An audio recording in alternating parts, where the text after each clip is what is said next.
నానే నీకు నాన్ననైనా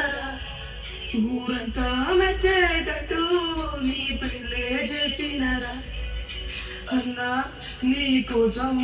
ఒక ఇల్లే కడుతారా అని దాచుకున్న పైసలన్నీ నీకే వెడితిరా అంతలోనే అన్నా అంతలోనే అన్నా అమగొట్టుపై బొంద తోడుకొని అన్నా ఇదేదే నాకు ఇల్లు అన్నవార అన్నా